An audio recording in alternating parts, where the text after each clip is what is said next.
We are here. All right. I think everything's working. Oh my god. The fucking tiny microphone. Killing me. God damn it. Look, I don't know what you expected. I had to make sure that, you were able to reach it, I did like the other idea you had pitched where it was just literally like it was coming down from the ceiling because I was so tiny. They had to put like a shotgun microphone right there. Yeah, just a quick little boom mic. It's fine. It's fine. Or like you know how on movie sets they have it where like they have the big fuzzy mic like off screen, like off to the corner off the pole, like yeah, basically, yeah. Oh, but yeah, welcome, Mike. I don't know how to start these things. I definitely am a streamer, right? How about we say, hey chat, what's up? It's been a minute. Yeah, that's always probably a good starting option. Little bit. Hope everybody's doing well, and they had a great holiday season going into New Year's, and as we go into the new year, and a lot of people have been going through the average New Year's resolution of like, I want to go get fit, I want to do something, I want to improve myself, I want to become healthier. I was like, you know what, this would be a great time to share some knowledge along with my friend Mike, sharing his knowledge on our trials and trepidations, to kind of share our experiences and help people on their journey, because shit's hard to start, Shit is hard to start. I'm glad you didn't say like it's hard to start shit. Yeah. How does one start that process? Normally, you would want to be somewhere in the vicinity of your bathroom for that, though. But that's acceptable. I would have also taken very carefully as well. Very true. Very true. I believe we have some people from your community in, and then we'll obviously, since we're in a new category, we'll probably have new people dropping in to come say hi and everything. So we'll kind of get started, and we'll do some introductions, and we'll kind of go from there. You wanna say hi to Black Wolf? Oh, hey Katana, how's it going? Yeah, I definitely professional streamer, by the way. Look, it's been a while. I don't have chat where it normally is. It's a little all over the place. It's a new set. It's a new set. Yeah. We're that's the issue. It's a new set. That's absolutely what we're gonna blame right now. Oh, absolutely. Oh, hi. All right, and I've got the chat posted. Wait a minute. Who are you? That's one way to start it. Fair. Let me see. This is very awkward because I don't have the stream audio piped through. I just see it, so I have to go off of visual cues of where we're at. That's fair. You just see the who are you? Wait a minute. Who are you? Oh, well, I guess I'll start off. So, who am I? Who am I? It's a good question. I'm Cootie. If you haven't been able to tell yet, I'm a little bit of a himbo. Twitch streamer, ? Used to be fairly consistent, and then life. So I went from being a 5 days a week streamer to a 3 days a week streamer. Had a bunch of projects at work, and then next thing I know, once a week, once every 2 weeks, when I can, is the answer. So I've been in strength training for a little over 15 years now. Been doing it for a decent amount of time for, a bunch of different goals. One of my pastimes is studying in kinesiology, which is the study of human movement. It was something that I've been studying now for, like 7 or 8 years now. Fun thing is I specialize specifically in training larger people. That could be for weight or for height. It just really depends on the person, just because depending on your size, it can make a really huge difference on things like leverages, comfortability, just kind of looking at the angles in which you can most effectively do a lot of these workouts that... Hello, screen? You good? My screen just went out. Oh, that's not good. Uh-oh. You know what? It's fine. I've got multiple screens. It's okay. I have multiple screen. The middle one's just out. The one that I was working off of. It's fine. We're good here. Okay. I study mostly in injury recovery and prevention. Started off because of my own injuries, and then as I continued to strength train, I noticed a lot of other people that dealt with a lot of similar injuries, whether it be the dreaded shredded rotator cuff, because we all destroy our rotator cuffs somehow in life, and a lot of people don't know how to fix it.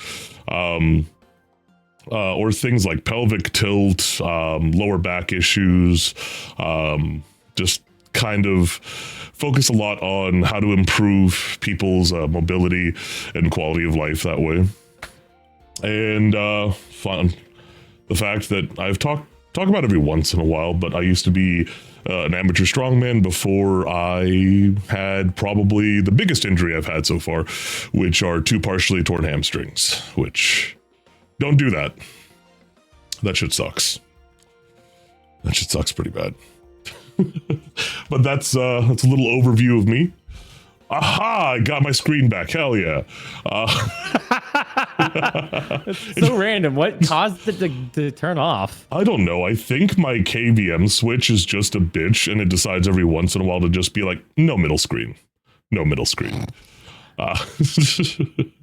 We'll just throw that hand grenade in there for you. Just figure that out. Figure it out. Like I'm sitting here like, well, at least I have the presentation on another screen. It's fine. It's fine. That's true. That is true. It's very convenient. That's why you got to have multiple screens. Exactly. And now, just 2. Who am I? All right. Next. Yes, I'm Asian Mike. I am Asian, and my name is Mike. That is very true. I'm a ship poster, cosplayer, and part-time streamer. The funny thing is I may be a part-time streamer, but I've streamed more recently than this guy. Which is more... He's more of a professional streamer than I am, which is hilarious. Look, I'm trying. All right. Things happen. That's about all that I know. Yeah. So what is my experience? So I've been strength training a little bit less than Cootie. I've been strength training for about 12 years. What is my experience in? Well, actually, I'm not going to talk about that. I'm going to talk about my degrees. Just to let you know, I'm nowhere as qualified as he is, but I have been working out and exercising for 12 years. So I have a master's in history and then a bachelor's in graphic design. The only reason why I got a master's degree is because my job required it. And the quickest route was literally just get a history degree, because very quick. That's fair. Who am I? I'm your average gym goer and experimentalist. So my background is I've done powerlifting, I've done like bros splits, I've done CrossFit, I haven't done a lot of calisthenics, but I've done some of it. And then I've also done different programming, all sorts of things. And I've experimented with a lot just to figure out like what works best for me. So that's my perspective that I bring to this.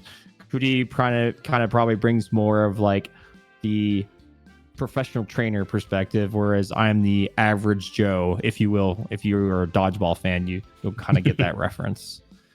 Like the best way to describe what I used to do was have you seen the physical Asia that happened recently? Oh yes. So Eddie from the Australian team, he's someone that I've met and talked to on several occasions. When they got to the bag toss over the gates, I was just like, Eddie's gonna fucking dog walk this. And then he didn't do it. And I'm like, God damn it. That was the easiest win of your life. Like, the two events that, like, oh wait, no, he did do that one. The other one was the Hercules hold. Okay. So the Hercules hold is another one that I love doing. It's not just a matter of grip strength, but it's a matter of like human endurance. Yeah. Because you're kind of being pulled apart, right? Yeah. So like those are like the Hercules hold I don't get to do very often, but like I used to do like keg tosses in the backyard, which if you know the Michael Jordan of strongman, it's Brian Shaw.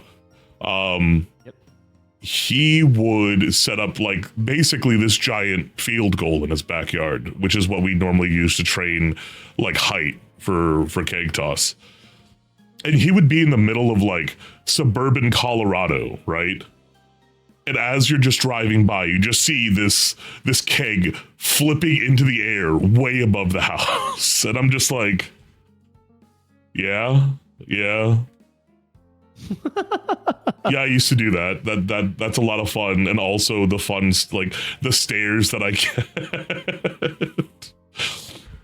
But yeah, I did a lot of that, but I tried to focus a lot because, like, at first when I started helping train people, it was because of my job. I had a lot of friends who got office related, problems where it's like they slouch too much of their computers. They have lower back problems. They have really bad knee and joint problems. And I was just like, hey, I learned how to deal with that by doing these things. And then I have a full home gym at home. So like I, at first as like a pastime, would help people, and they'd come over and we'd start doing like light programs to kind of like help them. And it was a way for me to get a workout partner as well, because I stopped going to commercial gyms because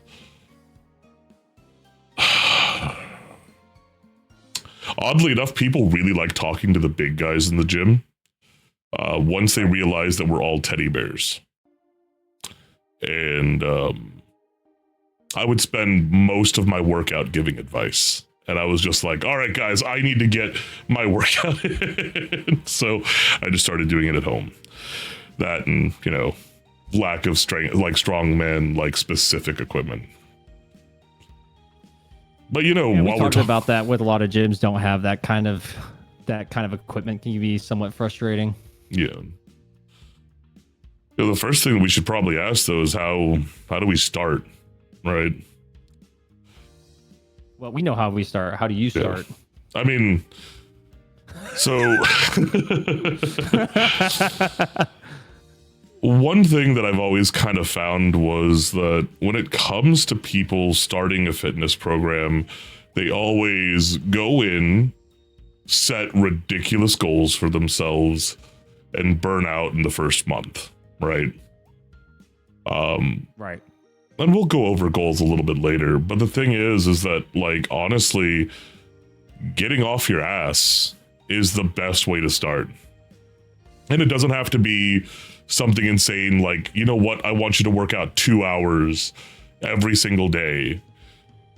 It could be, you know what, I want to do 2 30-minute walks a week, right? Right. Yeah. I say here, like, you know, by walking, really, you could do 30 minutes a day, which most people can find 30 minutes, and it doesn't have to always be walking. You can do things like body weight calisthenics, so you can do things like push-ups. Some people have problems with regular push-ups if you can't do them through your, you know, from, you know, your feet. You can start, you know, on your knees instead. That tends to help with leverage a lot. And just kind of build your way up. You don't have to do a crazy amount of them. Just do something that kind of puts you into a zone where, like, it's doable, but you're a little uncomfortable. So you can kind of have a marker on, you know, where you can grow, right? Another step is improving your diet, because, and we'll go over this a little bit more later, but when it comes to improving your diet, small changes can make a big difference, because it's about the quality of the type of fuel you're putting into your body, right? The better types of food that you're putting in, and it doesn't have to be organic or anything like that, but like the less processed, more whole foods that you eat, the easier your body can break them down to efficiently turn it into energy. And, you know, it'll help you, you know, actually start shedding weight just by changing your diet, honestly. And the next part that I really like to hammer in on, and I'm sure that this is something that, you know, that you can expound on from your experience as well, is it's don't necessarily focus on the weight, but focus on your body composition and how you feel. Because a lot of times when you start working out, you'll see, even though you're doing all the right things, you're going to see the scale increase, but you're going to look and feel better. And the reason why is because it's the amount of space that muscle versus fat will take up in your body, right? One of the things that a lot of gyms will have is, like, they'll have this 5-pound blob of rubber fat to show you, like, this is what 5 pounds of fat looks like. And then they'll, you know, bring over another model that's like, this is what 5 pounds of muscle looks like. It's a huge difference, right? It's just, instead of focusing on the scale, like I said, just focus on how you feel, how you look. And you can honestly see, because that number will come down eventually. But the biggest thing to start off is, like, just kind of improving your, like, the small things, like, oh, I have a little bit more energy today. Oh, you know what? I'm not as, you know, not as tired as I was yesterday. Right. Yeah, I'll hand it off to you. Yeah, no, I think that the biggest takeaway, right, that from my perspective is just do something that's somewhat difficult, that's going to get your heart rate up a little bit, that's going to be somewhat difficult, but it's not going to, like, kill you, right? Yeah. So the worst thing you want to do is, if you're not used to working out, or if you're getting back into exercising after an injury, is the slow progression of doing something, getting your muscles back into the rhythm of lifting weights or just moving. That's another thing. Like, I'm in my mid 30s, right? So, like, I have to warm up. When I was younger in my 20s, I didn't have to warm up as much. I need to warm up and I need to stretch, and I have to be very meticulous about what my programming is, so I understand that I'm not going to injure myself in the process, even though I do habitually injure myself because I'm trying new things But also I have injuries from, work related stuff as well. Then another thing that to caveat off of your weight versus composition.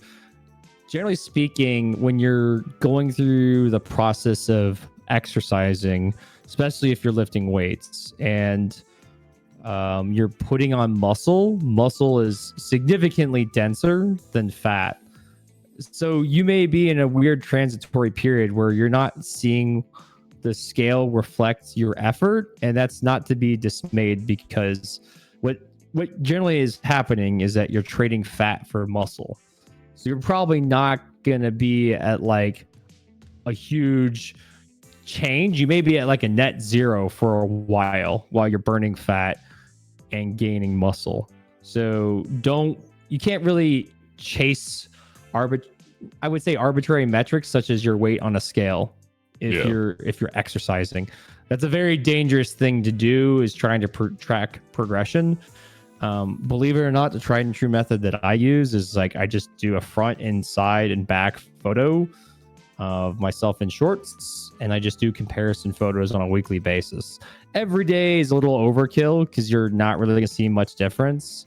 Also, as you get older, it's kind of hard to really notice those differences unless you're like on extreme diets, but we'll kind of get into that later. Yeah, I mean, like I'll use myself as an example, right? I talk about it, like it comes up a decent amount because everyone's like, "Damn, you're huge." So I'm 6'8", right? Yeah. Like I tower over most people. Right. As a strongman, I'm at 400 pounds. Now, 400 pounds looks real different on someone that's 6'8" than someone that's 6 foot, right? And even then, it depends on what your body composition is. One of the things that I struggled with the longest time, because I had pretty bad dysmorphia, was seeing that number and trying to get to weights that I was at when I was half a foot shorter. But when I was half a foot shorter, I also couldn't squat almost 900 pounds. So it's like, you really have to look at, what I feel really strong, right? Like, I always talk about, like, when you look in the bodybuilder world, like, look at a lot of those guys and understand those guys in off season, like when they're not in like single digit body fat, like there are the videos of like Jay Cutler. When Jay was in off season and eating, buckets of KFC, he was huge. Yes. He was absolutely huge. And then he goes down to single digits and he still is massive as like for muscle mass. But it's like, it takes a lot for certain muscle groups to show. And, as much as people love, trying to start showing abs, those take, in my opinion, the longest to show compared to everything else. 1,000%. 1,000%. Like my hype moment when I started was the first bicep vein. When you see your first bicep vein, like, that's a special time, man. But that's not something that's going to pop up immediately. But also on the opposite side, when you're not looking at, trying to lose weight but gain weight, because I have friends that I've also helped where they were like, one of my friends was 6'2" and like 130. Like, he was a rail. Yeah. No, 6'2" at that weight's insane, actually. Yeah, like, he is a small dude. All right, Kai, thank you so much for lurking. But, we worked together. I got him on a really high nutrient-dense diet. Then he started gaining mass. And as he got bigger and bigger, like, some things started, fading. But It's because for him, we were worried more about getting the mass up first, and then we can go ahead and cut back down. It just really depends on what your goals are, on what route you want to take. It's just that you just want to make sure that you're not, filling yourself full of junk, right? Mm. But once you get started, because a lot of people do this next part before even getting started, because good Lord, our gyms push you sometimes. What do you mean by that? You mean you haven't walked into a gym and then immediately gotten like 12 salespeople walking up to you? Oh, okay. I was honestly, I was thinking of something else, but now that you clarified, that makes sense. Like, I do love going to gyms, but it really depends on what gym is right for someone, right? Right. For me, it really depends on what you want to do. I chose a gym that was literally less than a block from my home because when I started, I didn't want any excuse on why I wouldn't go to the gym. It was literally on my way home from work. And even if I didn't want to go right after work, I could come home, change, get ready, and be at the gym within 5 minutes. And that's a huge thing for a lot of people, right? Because if you go to the best gym in the world with the best amenities and great pricing and awesome culture, and you have your goals set up, but it's an hour away, you're never going to go to the gym, right? You have to take 2 hours just for travel, right? So I'd normally put like location as one of like the top things that you should look at when you're looking at a gym. Next is you have to look at the pricing. Some gyms can be super expensive. A lot of gyms though, can be great for the price. Not sponsored by any of these places. If you do want to sponsor me, please just hit me up. Vasa is one of the ones that I've really loved because they have great amenities. They have a $15 a month plan. They typically have a decent amount of locations in a lot of cities. And if you ever go visit somewhere, you can use your membership there. They have a pretty good culture where that's something that I think is kind of downplayed a bit. Because if you go to a gym without the right culture for you, then it's still not going to feel right for you, right? Like, I love the hardcore, if I trip, I'm going to get tetanus kind of gyms. Like, I love the hole in the wall, like hardcore, like powerlifter gyms. Right. But those goals are separate for people, right? A lot of those guys are super knowledgeable, are super, super supportive, but they're also, a lot of them are going to push you harder than a lot of newer people are going to be comfortable at, right? So that might not be the best place if that's not the kind of attention you're wanting. If you want to go in and let's say, and this is a great place to start, you want to do cardio 30 minutes a day at the gym, right? You want to go jump on the elliptical, which is definitely better for you than a treadmill because treadmills are still kind of bad on your joints because it's such a high impact. Or if you want to go jump on an assault bike because you're crazy and you like assault bikes, depending on the place, they'll have them. And it's a matter of making sure it has the right place. Like, as much as people love to shit on, Planet Fitness, for example, because for a place that says that, it's a judgment-free zone, they sure as hell judge people like me. Oh, yeah, absolutely. It's almost like they have an alarm just for me. But it's, it was a huge joke because they had pizza parties, free Tootsie Rolls, but from what I've heard, they've gotten better. And honestly, it's a matter of self-discipline, right? Right. You can go to the gym every single day, but if you go to McDonald's right afterwards, it kind of undoes a lot of the work that you do, right? Right. So another thing that I think of when I think of location is how many temptations are nearby when I walk right out of the gym, right? If there's a Starbucks and I want to be a Starbucks girly after working out because I need a sweet treat, you know, it's kind of a high temptation. But if I get out of the gym, call me out like that? How you gonna call me out like that with my motherfucking caramel ribbon crunch, bro? How you gonna call me out like that? Ain't no way. I love my mocha cookie crumble as much as the next guy. Okay, like, but it's like, you know, it's one of those things where you've really got. God damn it, Coy.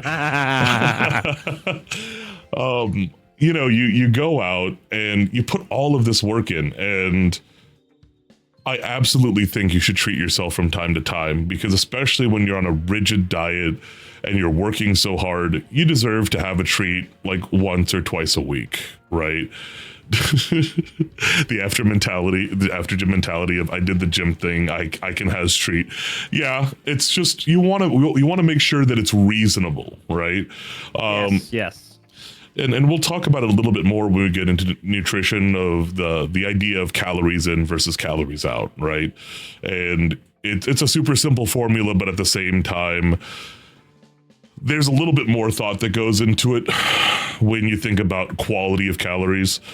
But you really just want to find a place where you feel comfortable, where people aren't too pushy, because you know, there are some gyms where you walk in, 12 people walk up trying to give you a gym membership immediately. And hey, Rue, we love fitness talk here. You know, you walk. Not make these nuts jokes. Let's hold back. No, you're good. I'm sorry for derailing you. It's not good. But you know, you go in, you have 12 people wanting to sell you a membership immediately. Then right after that, they also try to sell you on a package for a personal trainer because you're just starting your journey. And on top of that, hey, if you spend an extra, you know, $15, you can get all these extra amenities too. And it's like, I get it. I commend your hustle, but at the same time, like, you just got to find a place where you feel like you can come in, do your workout, have your fun, and, you know, just really be able to enjoy yourself. Right. Because a lot of times, like, so one thing that I used to do when I went to a public gym was I was pretty active with the newcomers during the first 2 months of the year. And it's because for people like me, the people that pay for the first 2 months of the year are the people that pay for my gym for the rest of the year. Like, in my head, my membership, the membership of all the hardcore guys, we can't really keep the entire gym running by ourselves.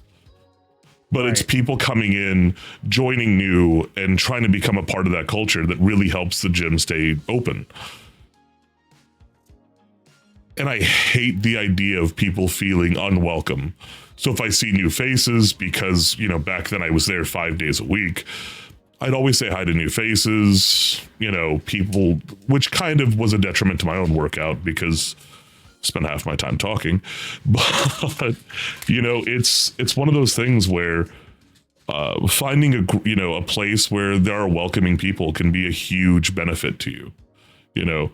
But just kind of finding that step is huge into making it an easy habit to form, right? And you know, not everybody's going to be like me where they'll talk to you your first or second time there, but you know, as people get to see you more, it's more likely people will talk to you. Yeah, I agree. I personally, speaking for myself, I've always been more of a loner. So for me, the experience of like a welcoming environment doesn't necessarily motivate me that much to find success in a gym. But here's the funny thing. I only got into going to the gym when I was in college by some of my classmates because they were like, hey, I heard you're trying to get fit. Come with us to go to the gym. And that's where I developed my addiction to pre-workout. More on that later. But, they got me into it. So if it weren't for them motivating me to go in the first place with them for like, a couple of months, I don't think I would have ever started, to be honest, until I was kind of forced to do it just by the necessity of trying to maintain a healthier lifestyle. But over time, as you get more used to going to the gym and you have a set program and routine, you'll find that maybe that's not as much of a desire as kind of like what we bond over is like, we like the old school gyms where like the equipment is in like probably a bit of disrepair, but we know that's like tried and true gym equipment because that's what like the old school lifters use, like shit that's like made out of solid steel that just refuses to break and will just last forever. And it's fucking heavy. Like a 45 pound steel plate feels just significantly different, right? Compared to like a rubber plate. Yeah, bumper plates are not the same weight. I don't care what anyone says. Oh, 1,000%. And so like having a welcoming environment, if that's what you think is necessary to get into a rhythm, I think it's completely valid. We talked about this before in kind of the pre-show. Subscribe to the Patreon to get access to the pre-show. I'm just kidding. We don't have one of those. I just wanted to just hit that plug since that's what everybody likes to do for podcasts.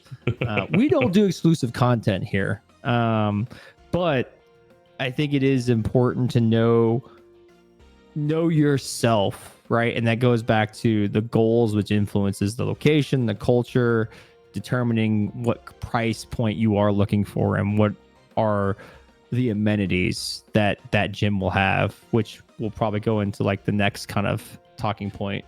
Yeah. Because I'll say it right now, if a place has a pool, I love it because I used to be a swimmer and I feel like pools are kind of dying in a lot of gyms.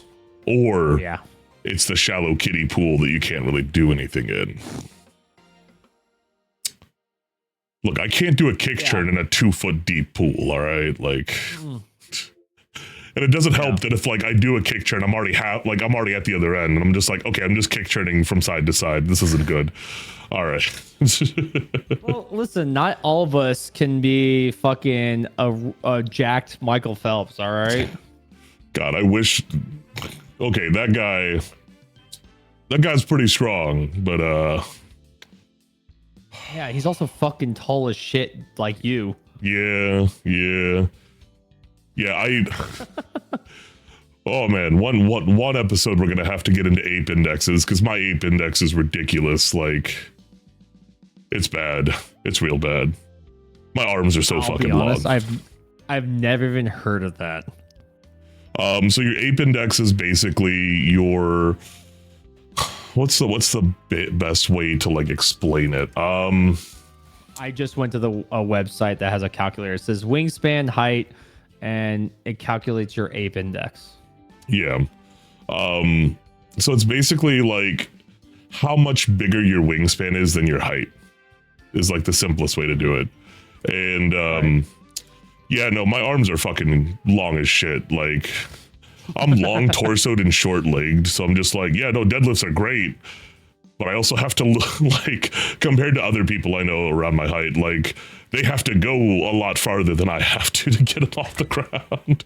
Like I'm already like halfway kind of up already, which is also kind of a bad, like I don't have like the same point to dig from to pick up a deadlift.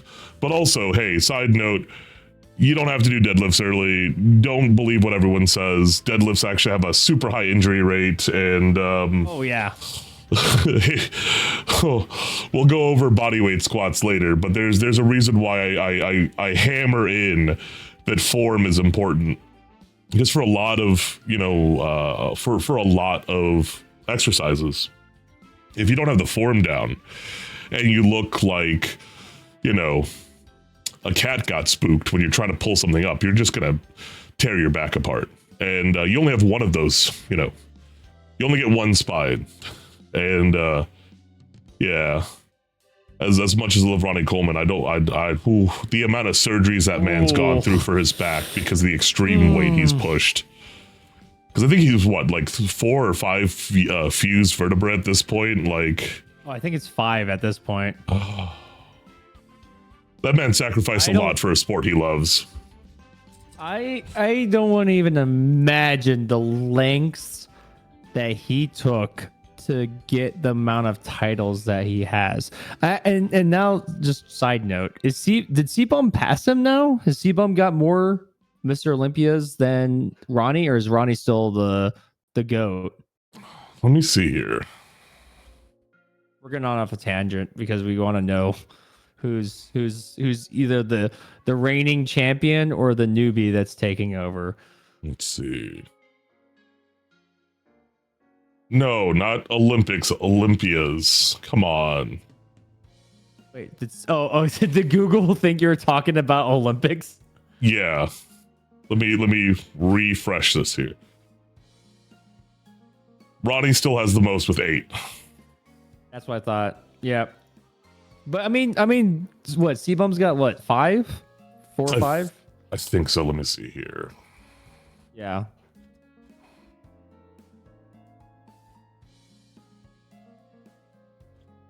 Let's see.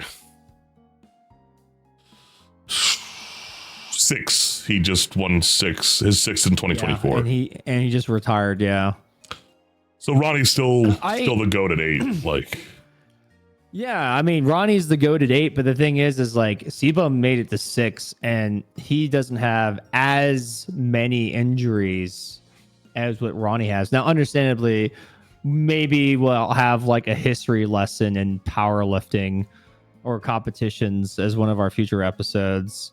Stay tuned to talk about the evolution and what science has introduced as like a pro, and then what fake science is introduced as a con for like the general workout community. Because the one thing that bothers me about that topic is like, yes, there's so many supplements and there's so many machines and there's so much science out there, but it's almost a net negative, because it's hard to find reliable information. It's hard to find good supplements that are consistently sourced and tested thoroughly. Like, I think we had like an hour and a half conversation about comparing supplements that we use. Yeah. And I think I mentioned ones that you hadn't heard of, and likewise, which is interesting because generally speaking, what it used to be 10 years ago, like there was about if you were in the powerlifting world, you knew what like these are the go-to supplements because they were tried and tested. Nowadays, it's so broad, you have no idea, and the FDA doesn't do a very good job of like validating these things. Yeah, and I mean, you also stay tuned for our fitness YouTuber tier list, because that is definitely going to happen in the future. It's going to be great. Oh, I can't wait to argue. It's going to be so spicy. Oh, Greg, what happened to you? Yeah, one day, fucking maybe Schlimdo will be a guest on the podcast, and he can give his insights on our tier list as well. Yep, yeah, that would be a good one. Also, it's important that we clearly define something. C-Bum also competed in classic physique specifically, which is a very different range of judging criteria versus what Ronnie was competing in. That's a good point. Yeah. If you don't have really strong legs, classic physique is for you. I mean, what? Just kidding. Don't mind me. Sorry, I had to associate. One of my buddies is a classic physique guy, and we had talked about it where it's like, if you don't have the genetics for calves, it's rough. Because I mean, it's rough out there for a weak calf man. Meanwhile, there's me who did a calf workout once and gave myself rhabdo, and then like I gained like 3 inches around my calves in a week. Don't do that, guys. That shit sucks, and it hurts. Walking was painful. Yeah, no, I can imagine. But you know what? We've kind of gotten off tangent. We should probably go back to where we were at. Where were we at? Culture, right? We were about to head on to price. Yeah. Price, and this is completely subjective. You know what your budget is going to be, right? But what I tell people is don't go for a subscription that you will be devastated if you forget how you have it, right? If you go out there and get $110 membership to a gym and that $110 could make or break your week, don't do it. And at the same time, it's like, because I know a lot of people that'll choose for like $5, $10, $15 options. Some people use the price as a motivator where it's like, I have to get, my full worth out of the money that I'm spending. But you don't, especially when starting out, you don't want to overload yourself with all of this like potential regret, because so many people go out, and I tell people like 3 times a week is a great starting point where like you give yourself adequate rest. Who was it? Was it Platts? Platts tried to work out with Arnold back in I think it was the 80s, and he tried to work out with Arnold, and Arnold was doing multiple workouts a day, 5 times a week. And Platts fell apart and was starting to get heavier, but not in, like he was just gaining fat. And the reason why is he found out that for him, 3 times a week worked better because he was able to actually recover and have more energy. And that's something that I don't think a lot of people really focus on, is that like recovery is a huge thing. You don't need to over recover where you're at 100%, but it's like, hey, if you can hit 80% before your next, workout where you're not dying and, you're working on a different muscle group anyway, great starting point. You're probably going to feel uncomfortable for like the first 3 months.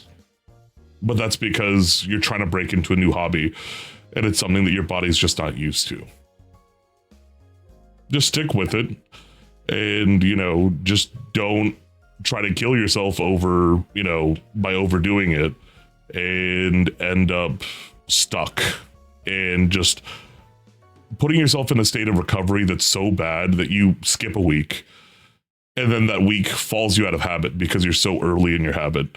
That next thing you know, it's been 2 months since you've gone, and now you feel guilty to come back because you've been gone for so long. Mm-hmm. Which we'll kind of hit on our next topic, like on our next slide. But yeah.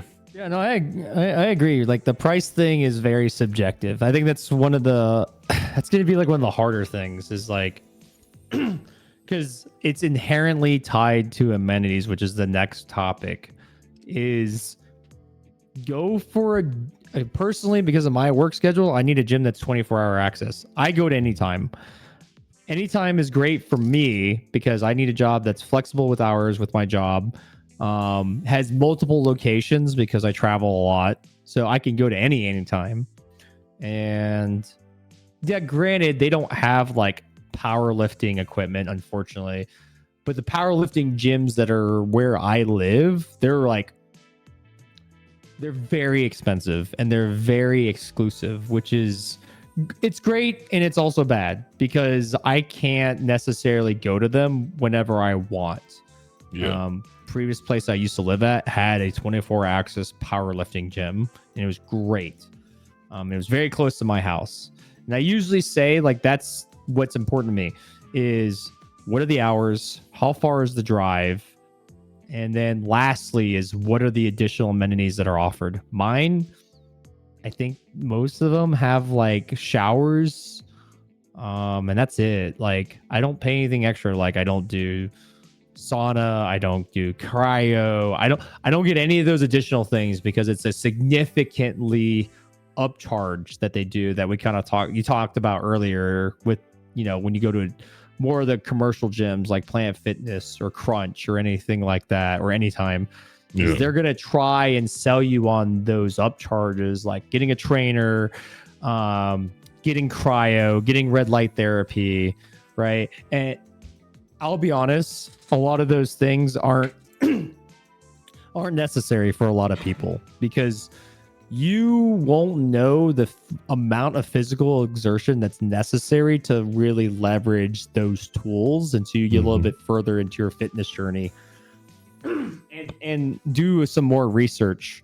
So I price for me is what's the biggest bang for my buck that's close to me. That's how I weigh it. But I'd be interested in knowing like how you prioritize the price to amenities. I mean, for me, it's all about what you're going to use, right? For me, recovery is super important. So for me, if a gym has things like the hydro massage chairs, those are great. Like I love sitting in those for, 30 minutes, getting a quick, like I'll do that on like an off day, come in during my off day, do some recovery stuff at the gym, go home. But I know some people have health conditions where sauna isn't an option for them, right? Like I said, I love pools, but if you don't like pools, then why pay for one, right? Some places have cardio cinemas, which I think are great for newbies because you can sit there and be on a bike for 2 hours while you're watching a movie. But it's also kind of a bad thing because you just did a bike for 2 hours and now your legs are noodles as you're trying to walk out of the gym, right? It's all, and another great one is that like Vasa specifically, they have this thing called Studio Red. And basically if you pay extra, you can partake in classes, right? And if you're someone that wants to do group classes, then that could be something that's a great boon to you because you now have made a commitment with a class and people that you started to get to know, and it makes it easier to come in. But that's also not for everybody. Personally, I thought about doing it, and as social as I am when I'm working out, which we'll go into funny workout stories later, but I'm very I have blinders on when I work out, where I will focus. Like if there is a mirrors, actually mirrors are a great workout tool that people I think really undervalue. If you go to a place with zero mirrors, sometimes it can be kind of hard to focus on something called the mind muscle connection, where sometimes it's harder to activate certain muscle groups without you seeing it with your eyes on what's being activated. It's one of those things that I focus on a lot. I have mirrors inside my own home gym specifically so I could sit down, see what muscles are being activated, and if I don't see it activate, then I can focus more on that group, change certain things. So for me, it's a little bit more advanced, but it's more of a matter of what you'll use versus something that might just be kind of nice.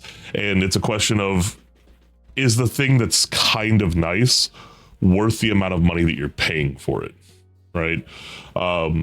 Then for some cases, it's going to be no. In other cases, it's going to be yes. It just really depends person to person on what you really value out of it.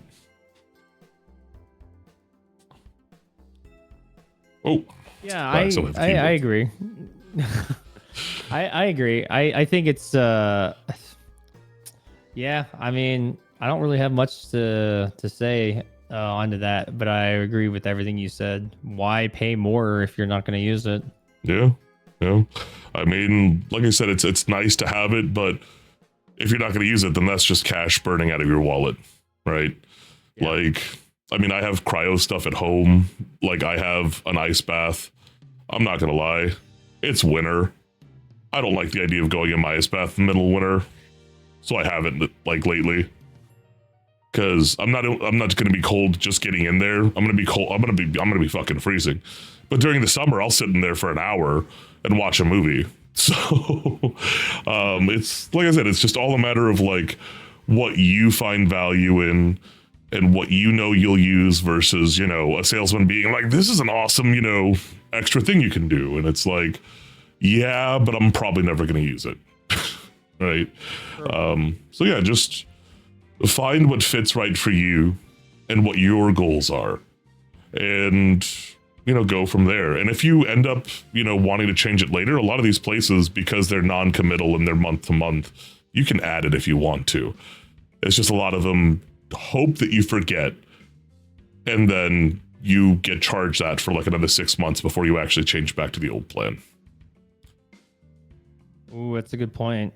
That is a good point. Yeah. Yeah, it's really good to, like, what I tell people a lot of times when they're starting out new gyms is just remember what your build date is.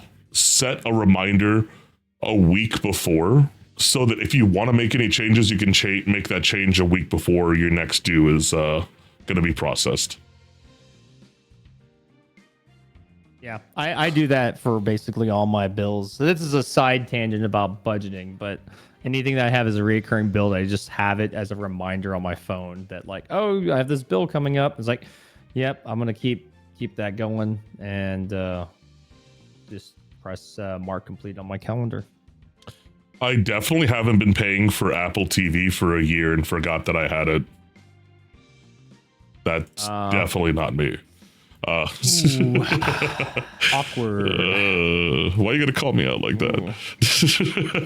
I mean, you kind of like self-called you out on that one, man. That's on you, to be honest.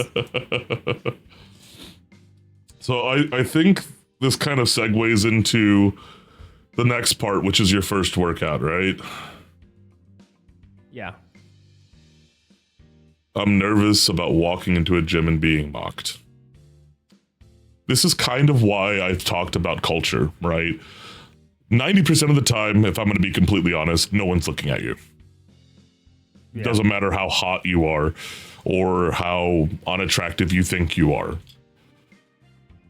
Most people inside of a gym are going to be focusing on themselves, except for the very small percentage of people that are, you know, jerks, where they want to, you know, mock people. While those people have been getting called out more by, you know, people like Joey Swole, for example, before like that whole fiasco where like people, yeah, whatever. If I'm going to be completely honest, like the fitness community in general, if they see you putting forth an effort, are going to be super supportive, right? Right. And if someone mocks you, gym staff won't take that lightly. And most of the time, if people get called out on it, they'll get kicked out. Because it's gyms in general are safe spaces for people, because people are there to build themselves up. And a lot of people see as they build up other people alongside them, you're building each other up. It's one of those things where, like I said, it's about the gym culture, but it's also about finding the right gym. And if you go to like a powerlifting gym, I'll tell you right now, no one's looking at you. If you go to a more casual gym, you might have people looking from time to time, but also it's a gym and sometimes machines face each other and they don't really have an option. So just if someone does, you know, say something, always say something back. If you need to report them, report them. It's your space as much as it is their space. And, you know, you shouldn't feel shamed for trying to better yourself. It's super admirable. And like I said, when I was in public gyms, that was one of the things I tried my hardest to do for new people is, hey, I want you here in this space. I admire you for taking the first step and going into a gym, because a lot of people will make that New Year's resolution. It's like, I'm going to get fit this year. And they never step foot into a gym, and they never take the first step to better themselves that year. The fact that you actually made it into the gym, you've already improved considerably more than a lot of other people, right? You're a part of a small percentage of people that have decided to make that commitment. You should be proud of that, and don't worry about what other people think. Instead, just go in, have fun, do you. I scroll like late night TikTok every once in a while, and like in the early morning when I wake up, because I wake up at like 6-7 o'clock in the morning every day. I'll go get something to drink in the morning, and then like I'll scroll through TikTok and I'll see like some fairly heavy set people making their New Year's journey, in the last week. And I'll see some people where they'll be vicious inside the comment section. And like, I've spoken on a few of those streams where I'm just like, hey, at least he's doing better than you. He's actually, doing something with himself instead of being an internet troll and trying to make someone feel bad because you don't feel good about yourself. And then that person shuts up and doesn't say anything for the rest of the stream. But, it's one of those things where like people will be trolls. In person, people are way less likely to say something to you. But just go have fun and, improve yourself. There's absolutely zero merit to what people are thinking. As long as you're making an effort, that's all that matters. I'll hand it back over to Mike. Yeah, no, I was looking at a meandering otaku's comment where it's like, I'm not looking at you. I'm staring at you because I'm waiting for the next machine or the next piece of equipment that I'm looking at. And then people can be, people can mischaracterize that as you're being, you're like staring them or you're hovering.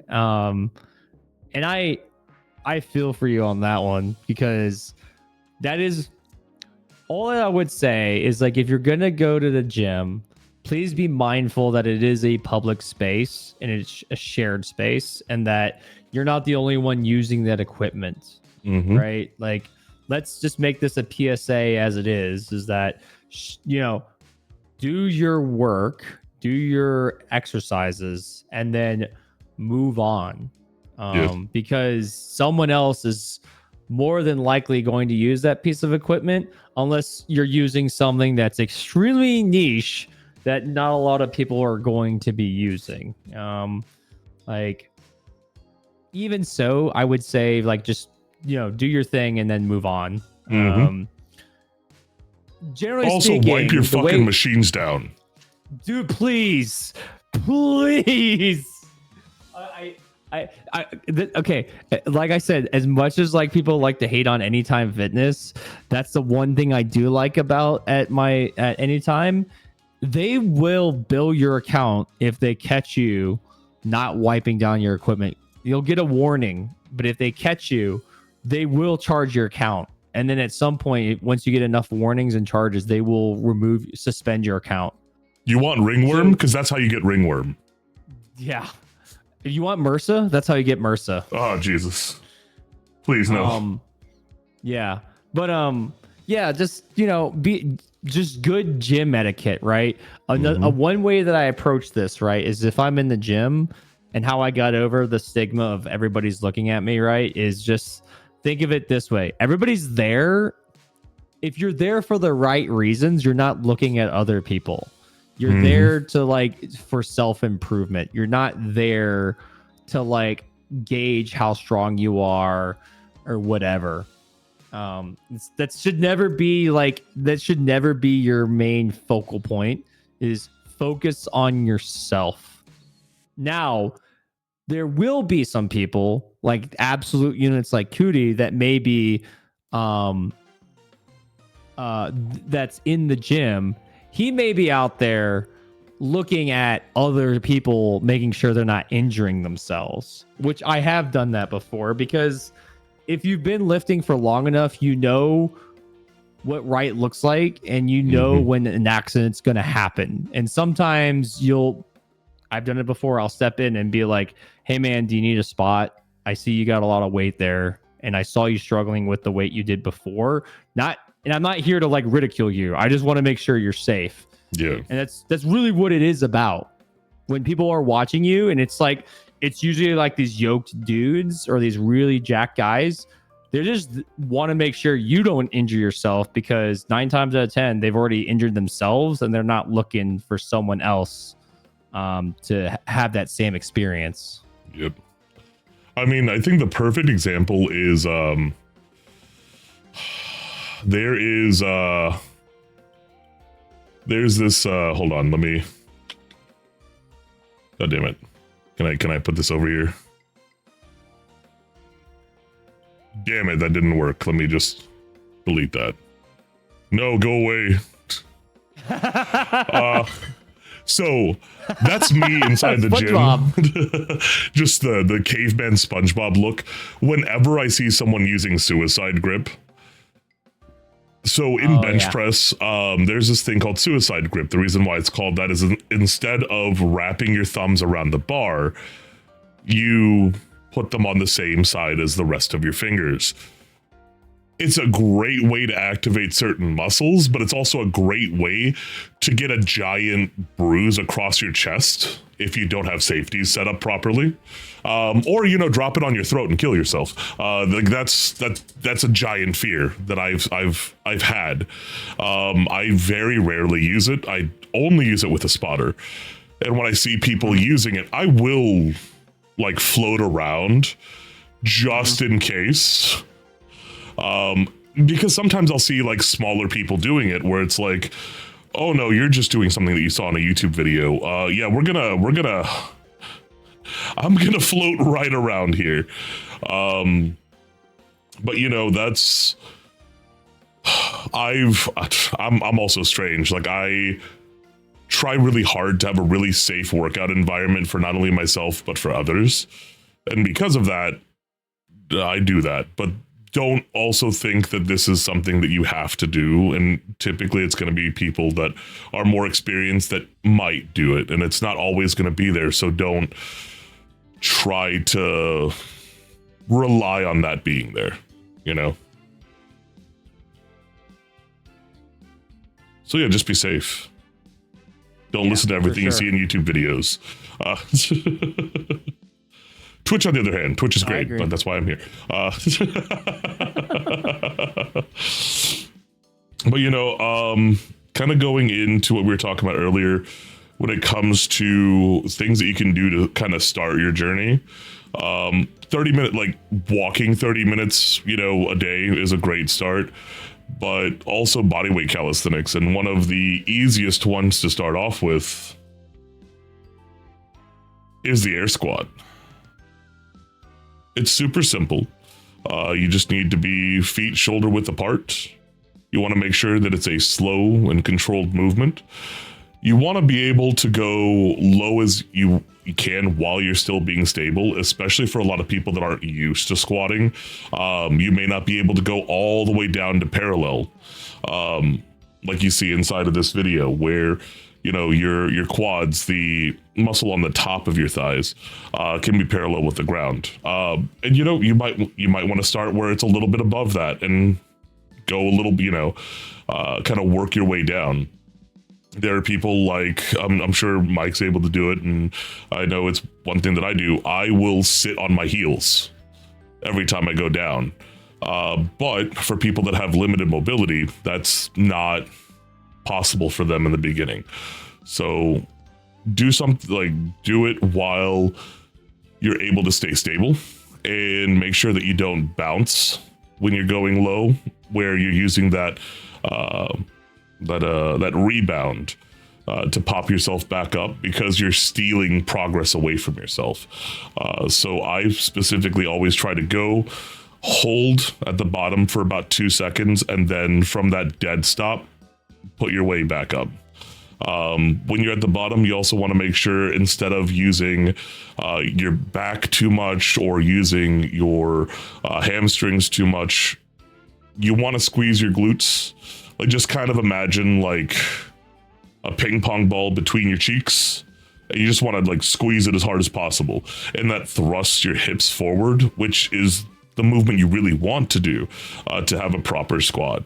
And you want to do as many reps as you are able to keep good form, because if you have shitty form, it's a higher chance for, one, not building your muscles up properly, two, gaining an over reliance on muscle groups that shouldn't be a part of the movement, and three, injuring yourself. And I'll hand it over to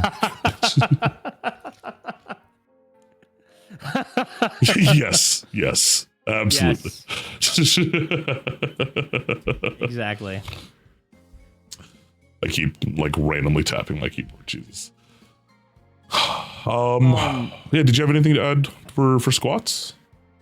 I think I think this is a good beginner move. I think this is good for knee health. It's good for postures. It's good for your glutes, which is a very much neglected muscle group. Mm-hmm. The only thing I would say is, if you have good performance in this, do not expect that to be a good turnover into actual barbell squats. Yep. I would very much recommend, and this would be probably another episode where we start talking about programming. Mm-hmm. Is what program is best for you, goes back to your goals. But I would say is, do not just do air squats for a couple of months and then expect you to be able to do a barbell squat, because it does not translate necessarily all that well. Yeah, because like there are so many variations with barbell squats, between high bar, low bar, having the shoulder mobility to be able to hold the bar properly. Like there's a lot more that goes on with barbell squats. Like that'll eventually be a movement of the day. But if I'm going to be completely honest, that might be an entire episode if we're going to talk about, squat variations and proper squat form. Because like I said, like I squat before my injury, I was squatting close to 900, and right at about 455 on average, most bars will start whipping once you pop up from a good lockout with barbell squats. And let me tell you, for me, nothing feels better than having steel bend before you bend. Because you can feel the weights just whipping back and forth like from the solid lockout. And it's like, it's a completely different movement when it comes to a lot of body positioning. Like the general lower body part might translate a little bit better, right? But your upper body is doing way different things. And it's just important to focus. I don't even say put anything on the bar for at least 2 weeks to a month if you're not used to barbell squats, just so you can focus specifically on form, so that your form's locked in. Then you can start adding weight to it. And, we're not talking about, like a lot of people, I'm a bad judge on this, because for me, I started at 225 on bar and was fine. But as Scott Steiner used to say, I'm a genetic freak. So, like the first time I did a strict overhead press was 135 as a joke. And then my trainer at the time was like, it took me 2 years to do that. And I'm like, oh, well then, so that's good. And he's like, yeah, that's really good. So it's one of those things where it's like, you always want to start off with bar. Even some of the highest level athletes you're going to find out there, like Eddie Hall, still warms up with bars. Julius, I'm trying to remember his last name, Julius Maddox. Maddox warms up with just bar, and that's a world record bench presser. Yep. You know, when I was squatting close to 900, I started off with a bar. I would start off with bars, do good mornings up to 405, and then go back down to 0, and then squat from just bar all the way up to closer to my max. And I was going in 50-pound increments. So my squat program was like 2.5 hours, but my rate of it, like my chance of injury was very low. What screwed me over was COVID and doing way too much weight way too quickly because I was too excited to be able to put steel on my back. Right. Which a lot of us got hit with that. We missed the gym so including much. Including me. Like I was pushing cars during COVID. Like I had no home gym during COVID. I was just like, what's something heavy? I'm gonna grab the couch and lift it. Okay. What else is heavy? I'm just gonna grab my bed and lift up my bed. Okay. Car. I can push car. I went to caveman mode and just grabbed the heavy. Like I have boulders in my front yard, and I shouldered a boulder for the first time in my life because I needed something heavy to lift. So don't do that.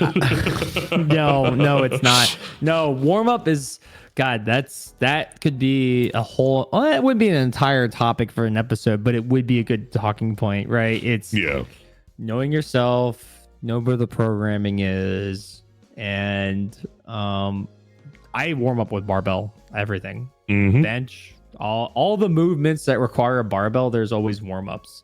Now, sometimes if you're in a time constrained situation where you need to fit in a workout relatively quickly, you can kind of, I wouldn't say substitute, but you could probably go with 50% of the weight, or I would say 25% of the weight you're starting with, which is a barbell and probably like 125 pound plate on each side, and you might be good there.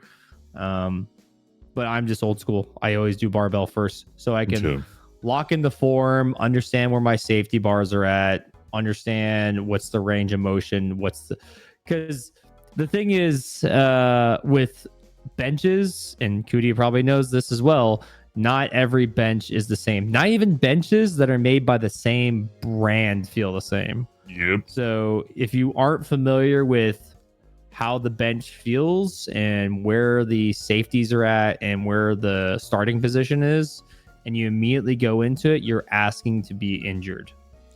Like I'll give the perfect example. So I have what's called a monster pad. It is. I love those. They're amazing. It is significantly wider and more padded than a regular bench pad. But it's also because if I use a normal person pad, my shoulders will pinch the pad because my back's so wide. And whenever I go to a gym to do bench, I have to sit there and I'll have to finagle. So normally I'll do 12 with just bar and be like, okay, do I feel right? Okay, cool. And it won't be until I'm at 135 where I have a little bit of weight where I can kind of start pinning myself, where I'm like, no, actually the last, 3 sets I did, my shoulders weren't in the right place. I need to be a little bit more to the left, a little bit more to the right. I might have to move down a little bit. Because without like that resistance on the bar, it's kind of harder to tell. But once again, I'm a genetic freak and I lift way too much. So even at 135, sometimes I won't feel it, right? So especially as a beginner, it's really important to like look for things where you're comfortable when you're starting to lift weight.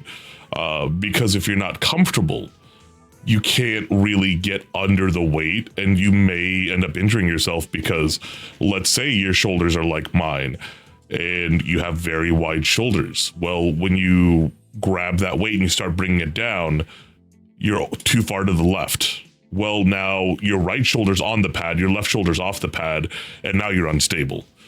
Now your risk of injury is significantly higher than if you would have just taken the extra time to make sure your positioning is perfect.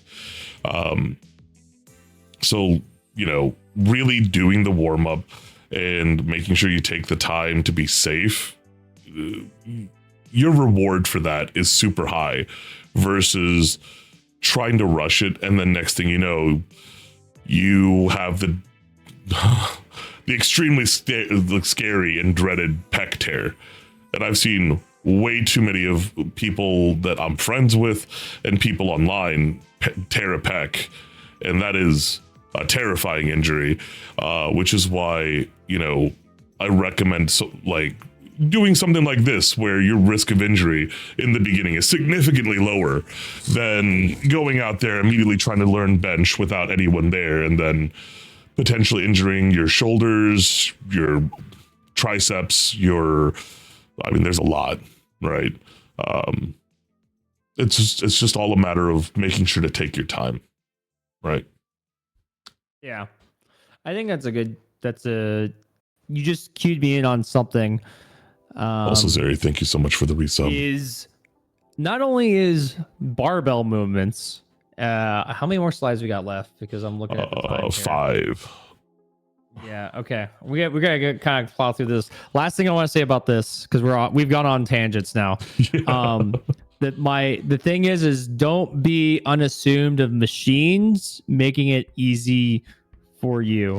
And what I mean by that is learn the barbell movements, but understand that if you're going to use a chest press machine, it doesn't mean that you're protected from injury. Mm-hmm. What it focuses on is just more of the strength curve and the muscle groups, but not necessarily the stabilizing muscles that are required to lift with the barbell and free weights.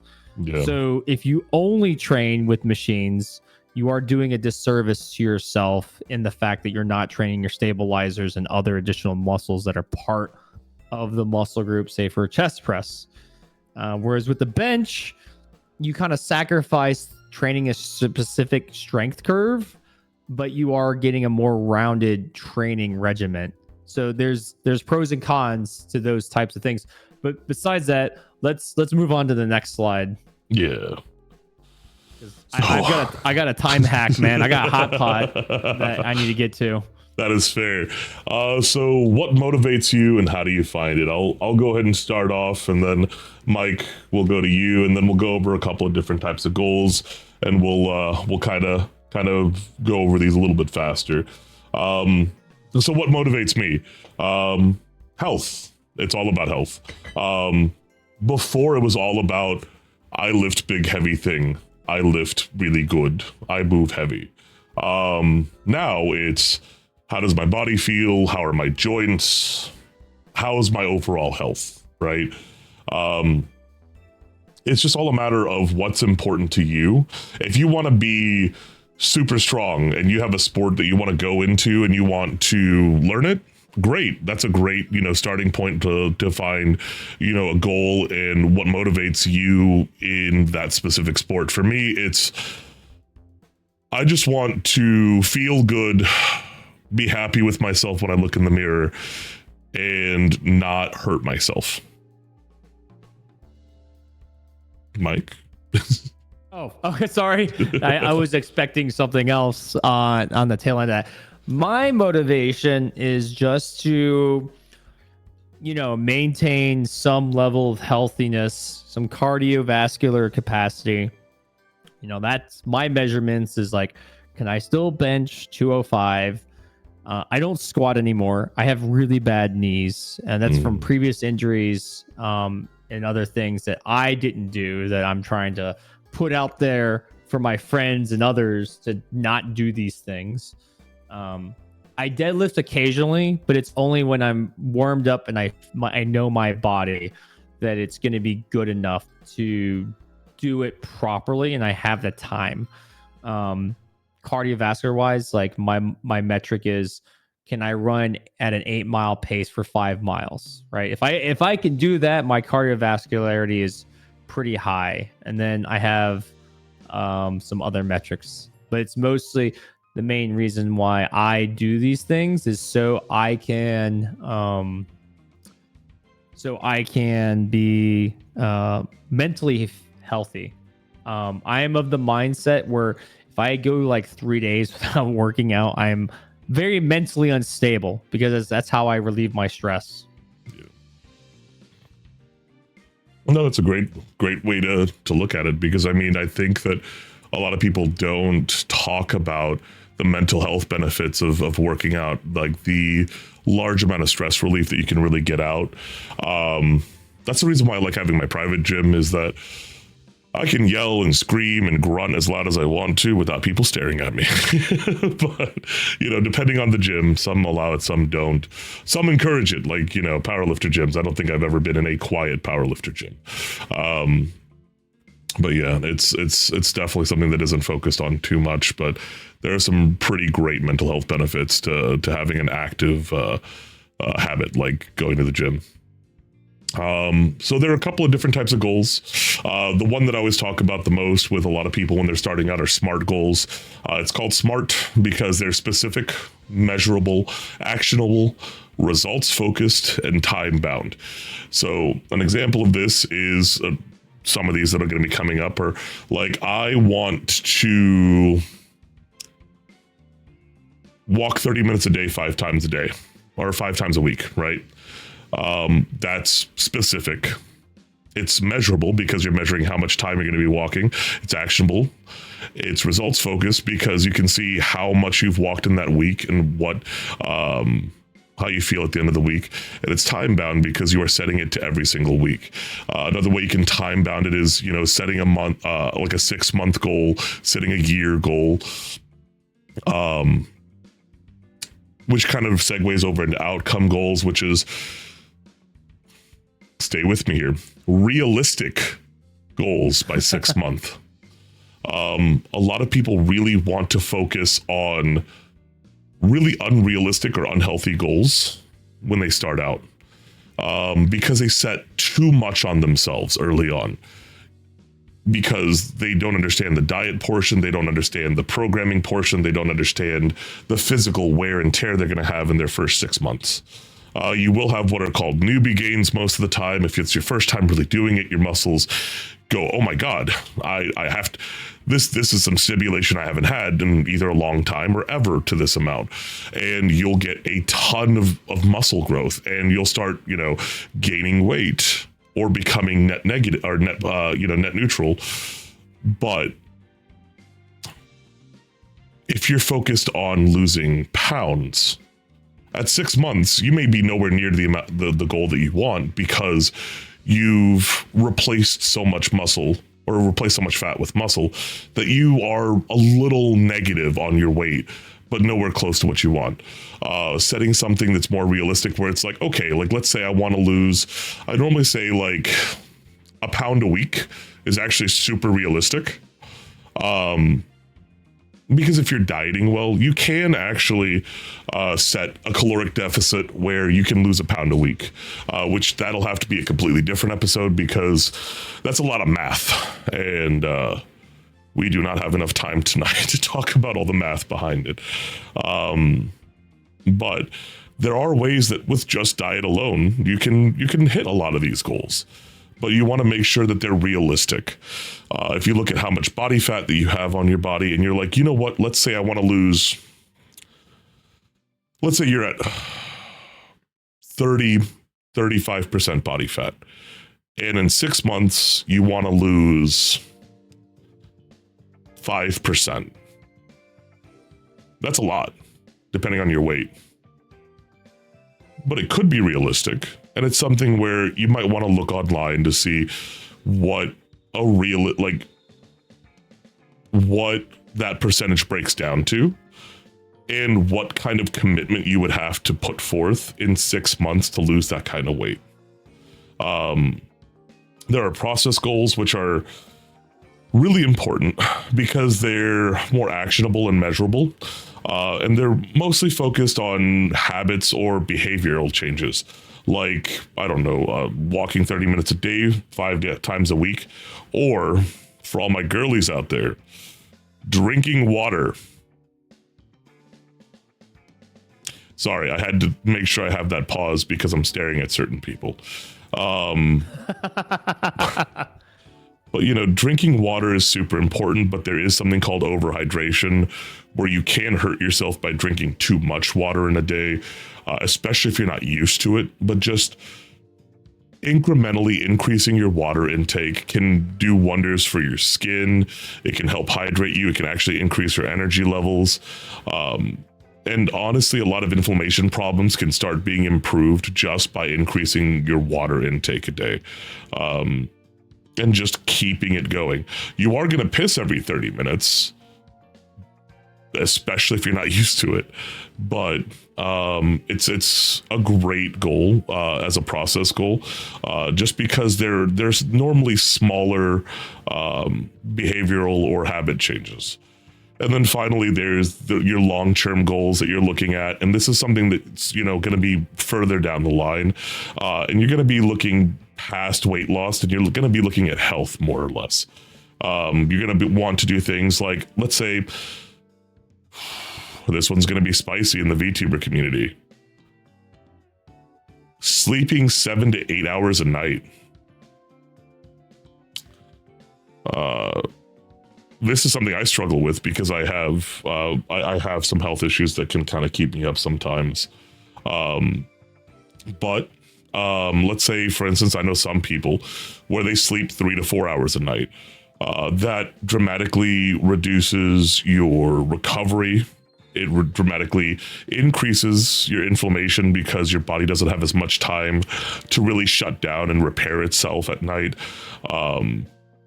And the next one you can do actually does improve it, but no screen time before bed. There have been studies out there that show that turning off screens an hour before bed actually increases the quality of your sleep dramatically and allows your body to repair itself more efficiently and for you to receive a deeper level of sleep, thus increasing how restful that sleep is. It's something that, not everybody can do. And it is, especially as we've gotten more and more connected to our screens, it's harder to break from. But, setting something up where it's like, an hour before bed, you can even be like, it's like, I'm going to go take my walk right before, I go to bed tonight. So I'll be nice and, tired. And then I'll go take my shower. Well, after a 30-minute walk and then a shower and then, getting dressed and getting ready for bed, it's already been an hour without a screen. So it's just small things that you can kind of tweak to have a more improved lifestyle, right? And then this is another big one, sustainable diets. Because a lot of people love taking crash diets where, there's, and you can look it up. I don't recommend doing it, but it's called the military diet. It's what recruiters use to make people lose about 15 to 20 pounds in a short period of time.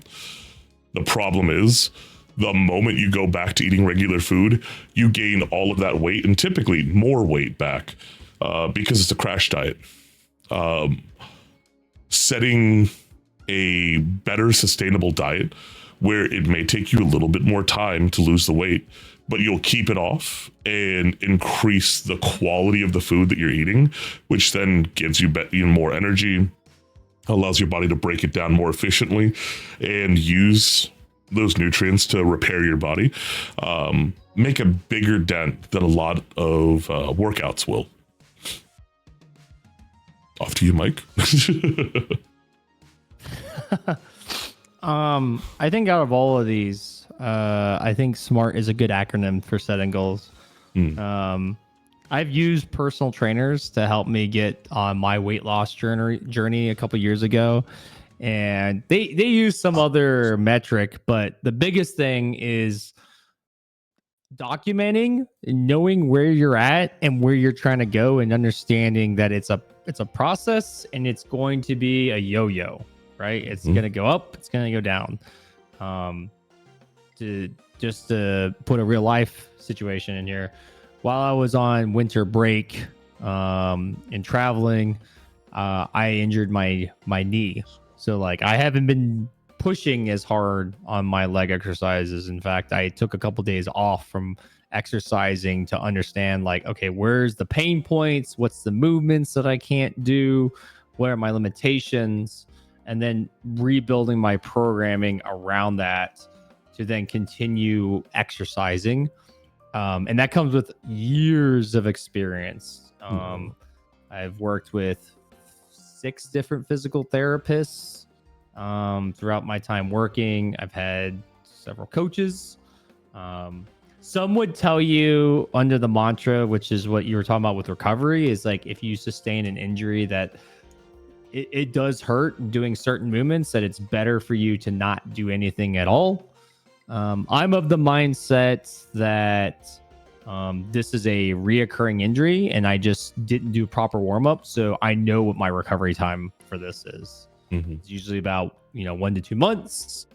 I need to do these movements to strengthen that muscle group and then integrating back into my warm-up process. And that was my mistake, is I got lazy during winter break and I just jumped straight into leg day, which usually I've got several active movements that I do, and there's static stretches I do. There's different movements that I do to condition myself before I go into something like doing belt squats. And it wasn't even that heavy of a weight. I was only doing 90 pounds. I just didn't warm up the regular muscles that I normally do before doing it, and I injured my knee. I think having short-term goals is one way of doing it, and then setting up long-term goals after your short-term goals is good. Having a method to the madness also helps. Also, don't be afraid to modify what you're doing. Don't stick to the same program or goal for a sustained period. This is another separate discussion about programming. But I would definitely say is if you're on a program or you got a goal and it seems like, oh, I want to do X in a year, break it down to smaller achievable goals and then keep track of where you're at and go back to the whole yo-yo thing, which is you're going to go up, you're going to go down, you're going to go up and you're going to go down. But in the end, try to make sure it is obtainable. That's what I would have to say. Yeah, and I mean, SMART goals can be all of these goals, right? Like long-term goals can be SMART, outcome, process goals. They can all be SMART goals. It's just a matter of making sure once again, the biggest thing is being realistic. Like, let's be honest, a lot of people will go out there, and this is another thing that we can spend an entire episode talking about, but you look at someone like, oh man, who do I put on blast for this? Jesus. There are some Avengers that are out there where, let's just say their transformation was a little dramatic, right? And the insistence that people have on being completely natural while not really being natural is, another thing that we can go into, because we, talk a lot about being realistic, and the thing is that Hollywood isn't realistic. A lot of times you have a lot of people where they're on substances because it's their job. And, I don't fault them for being on substances to keep a certain look. What I do fault people for is lying about being on those substances, because that is extremely detrimental to people that are trying to go into it for the first time. I could call out, a few people for being extremely fake natural. But we're not going to get into that fight yet. We're too small. They're going to punch down and we're going to get hate rated. But Oh yeah, absolutely. Someone's gonna have a hate boner and they're gonna do a hate raid on us. yeah, like, but it's the thing is that trying to be so me, for example, I'm very proud that I've stayed natural the entire time that I did strongman. Strongman is a sport that has a lot of people taking a lot of performance enhancing drugs because a lot of the testing is known in advance. So there's ways around it, and there are certain substances that aren't tested for, and it's known that they don't test for them, so people use them. But having realistic goals for your own physique and understanding what's attainable while being natural is really important. Because not everybody's gonna look like, God, I don't want to put any specific person on blast. That's the hard part. Like, No, it's just better off for like another conversation because we got about like 20 minutes left in this podcast before I got a jet. That's fair. Okay, perfect one. Arnie, when he was in his prime, he already said he was on gear. We all knew he was on gear. Oh, yeah. Don't try to be Arnie, right? Going to the next part real quick because we've got way too many slides. So aren't all protein powders the same? Yes and no. So there are a couple of things you want to look at when you look at a protein powder. One, they all contain emulsifiers, sweeteners, sodium, BCAAs. The important thing to look at is, let's say, a scoop of your protein powder is supposed to have 25 grams of protein, right? The closer it is to 25 grams on the scoop, the closer it is to being a pure protein. So, for instance, if you have a 38-ounce scoop, but it's only 15 to 25 ounces of protein, everything in between are going to be the emulsifier, sweeteners, sodium, and BCAAs. BCAAs aren't really going to take up that much space. It's mostly going to be emulsifiers, sweeteners, and sodium. There are a couple of different tiers when it comes to protein. There's whey concentrate. Concentrate is only between 78 to 88% protein. Whey is one of the more easily digestible proteins. So it's typically what people go towards. Whey isolate, on the other hand, is 98% protein. And once again, quick to digest. Casein, which is something that a lot of athletes use when we go to sleep, right? It's another part of the whey process, but it's a slower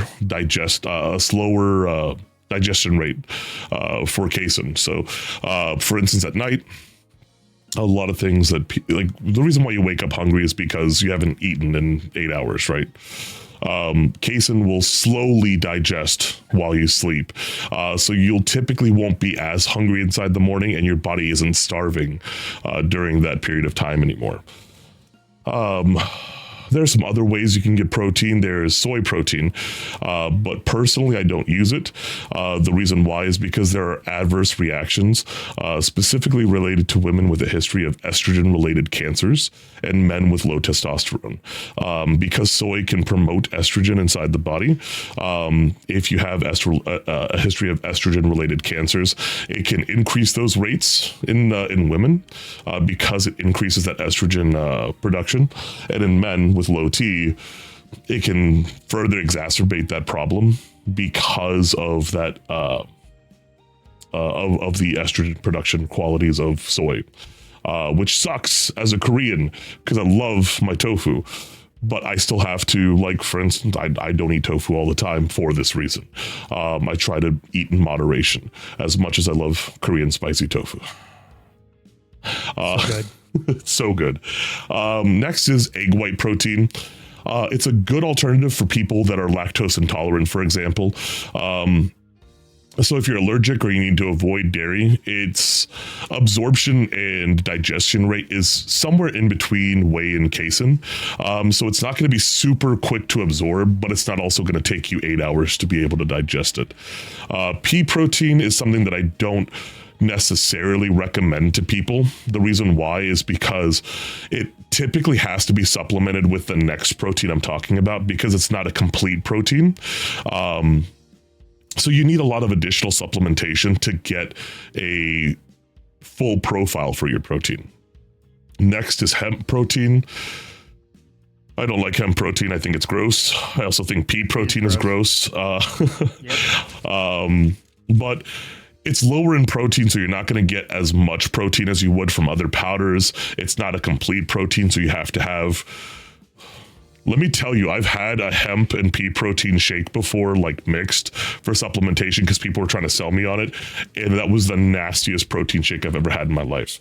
But for people that also have alternative lifestyles where they don't, like if they're vegan, for example, or vegetarian, this is the protein that they're typically going to go towards because of that. But they're used to that supplementation for that reason.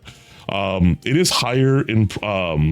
it's not a complete protein, but it's higher in specific types of protein and omega-3s. The reason why I say that is because compared to like pea protein, it's better, but like I said, it's still an incomplete protein. And then you have any comments you want to say on that, Mike? No, I agree with everything you say. I take whey isolate and then mix and casein if I need some other protein at for getting my macros. That's a whole other conversation when we talk about dieting, right? Is what is the tools you're going to leverage and building in your budget, so on and so forth. So no, I don't really have much to hit on. You actually hit on way more than I had thought. I didn't even review this slide beforehand because I just saw all the protein types. Because I've tried hemp, it's not good, and I've never even tried pea or pea protein because I've heard negative things, just like the things. It tastes like grass. Well. It tastes like terrible grass. I've tried vegan based proteins and I just can't. Yeah. And I mean, that's not saying that you can't be natural and be vegan and do all of this. It's just harder because of the Very dietary restrictions. Too. Yeah. Hemp protein's super expensive. Like Jesus. Oh yeah. All right, so we'll go to the next slide. Is diet really that important? Yes, absolutely. So on average, it can actually account for 80 to 90% of your weight loss because you can work out as much as you want to. But if you eat 5,000 calories a day and only burn 1,500, you will always gain weight. It's the easiest way to do it is calories in versus calories out. If you look at your basal metabolic rate, which you can find online through most calculators, you put in your age, your weight, your height, and your level of activity on average a day. That will give you your basal metabolic rate, which means it takes this many calories to burn to live. Not even be active, just live. So as long as you're eating a certain amount under, you'll always lose weight, right? It's just about like that's going to be your equilibrium for how many calories you're going to burn a day. There is a big question of the quality of calories versus the quantity of calories because of the impacts of processed foods. They'll typically give you more digestive issues. They will make you more fatigued. They'll give you a lot of issues sleeping, and you'll receive less weight loss because of the ultra processed foods. I think on average, you typically see at minimum 15% less weight loss if you eat ultra processed foods, which can be really discouraging. Now, the way that I typically do my diets is through, I do something called the vertical diet, which focuses on easily digestible whole foods. So they're complete. They're not like, you're not, a lot of times you don't need additional supplementation because you're focusing on the holistic view of your diet. But that's something that we'll have to go over on a different day because I could literally do an entire episode just on vertical diet because it's a pretty comprehensive diet. But it's a sustainable one for most people because of how flexible it can be.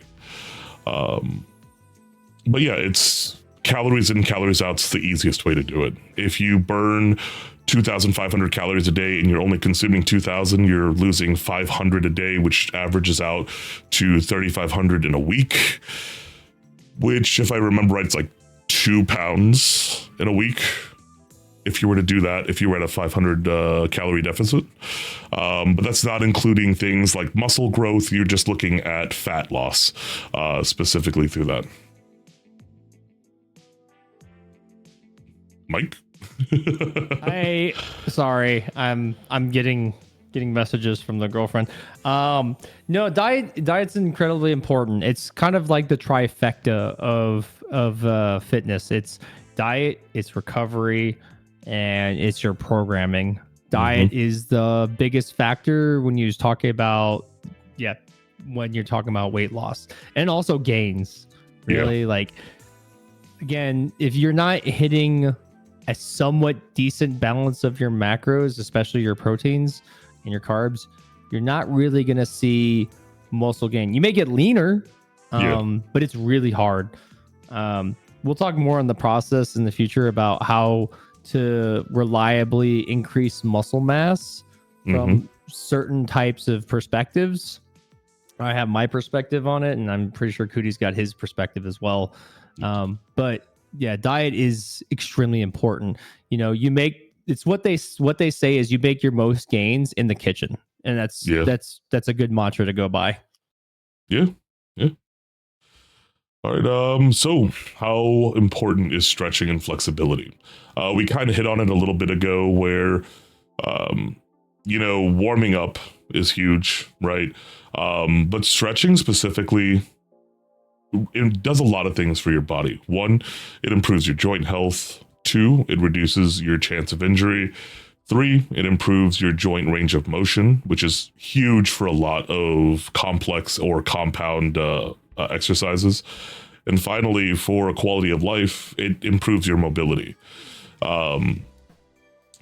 Typically, I'll do a 30-minute stretch and warm-up session before I start working out. And it's working out my shoulders, working out my, stretching out my knees, my hips, my back, my shoulders. I say shoulders twice because my shoulders are super stiff and I have a very wide back. So my shoulders don't like, being super flexible. So, there's that Stay Flexy guy. I forgot what his name is, but no, he promotes, extreme flexibility. Yes, but flexibility can be a huge benefit to you when it comes to, keeping your day-to-day health at that higher level. Yeah, I agree. I mean, this is what I just said about earlier is that I fucked up. My dumb ass forgot to fucking stretch before I did a leg workout, and I should have. And all these are incredibly important. The biggest one is for me is the second one, reduced chance of injury. It is so incredibly important to do some form of warm up and some form of cool downs. Even though you don't think it's important, it is incredibly important. Especially cool downs. Jesus, I can't tell you how many times I didn't I've done it where I haven't cooled down and then my body just completely locks up like 45 minutes later. I'm just like, cool. I didn't want to move anyway. Yeah. So, final thing that I'll leave you guys with today, we'll check.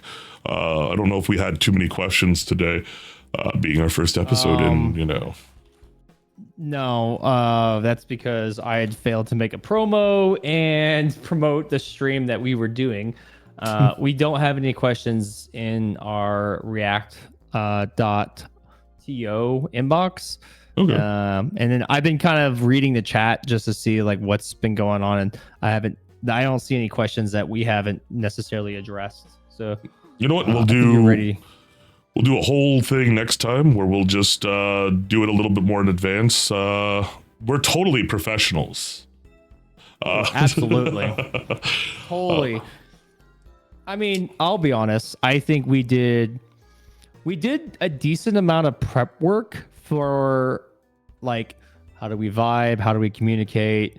And Yeah, thank you. I'm Yeah, glad thank you're you. enjoying it, meandering. I'm glad you're here and vibing. Yeah. We spent like what 3.5 hours just vibing on a phone call because I wanted to know if we would vibe long enough to even do somewhat of a podcast. Yeah. He's like, yeah, let's just pick a day and see how it goes. And then we just rambled on tangent after tangent about random shit. Yeah. Yeah. I am good at doing that. just vamping all the offset. But yeah, we'll go ahead and leave you guys with one of my favorite and probably one of the easiest recipes you could ever do, especially for New Year's. All you need is a rice cooker.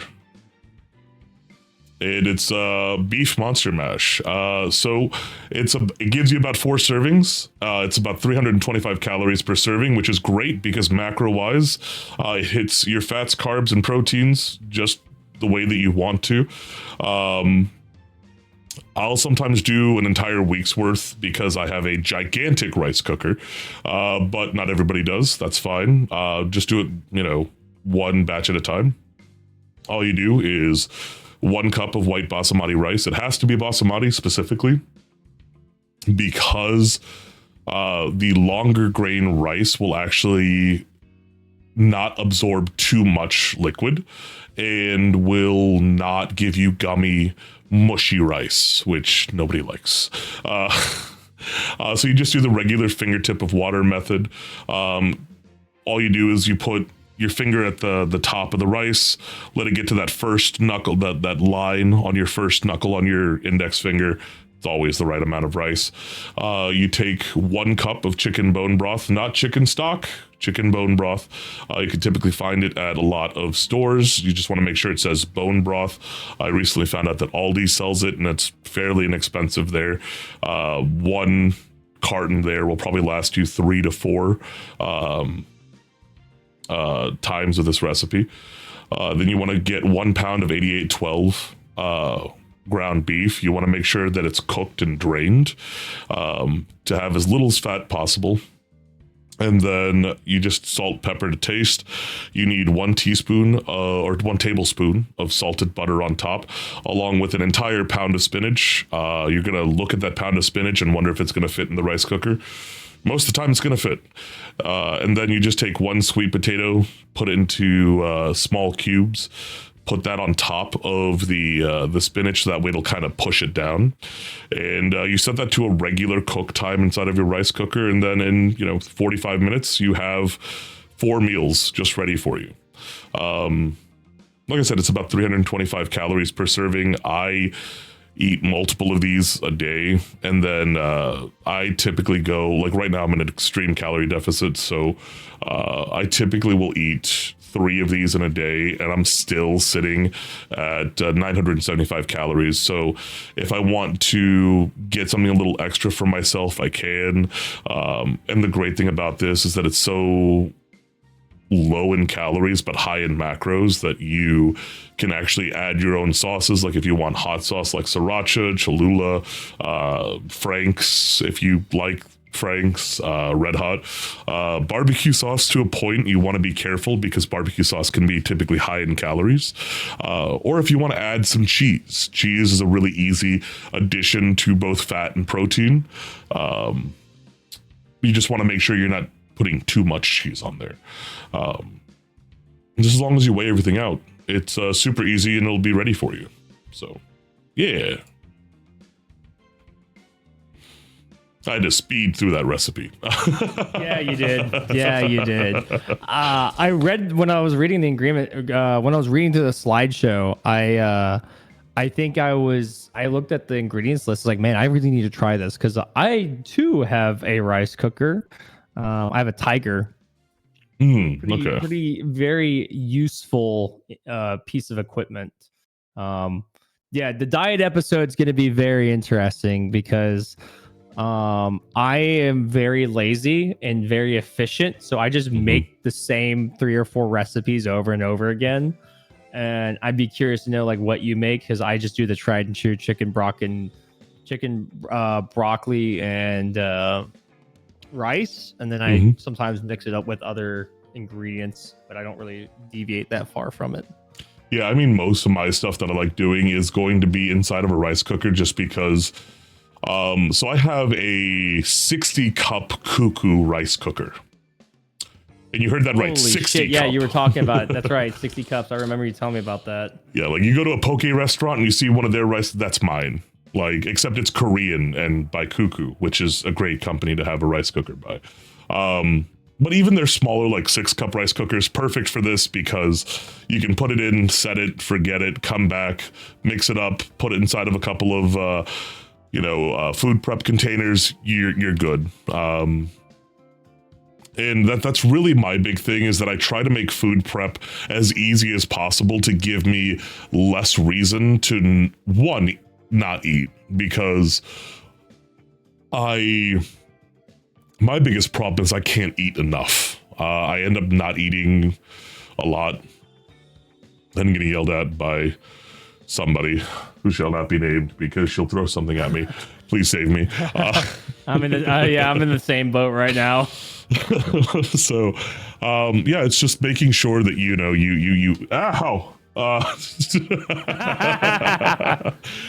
just make sure that you are eating regularly, that you are having enough water.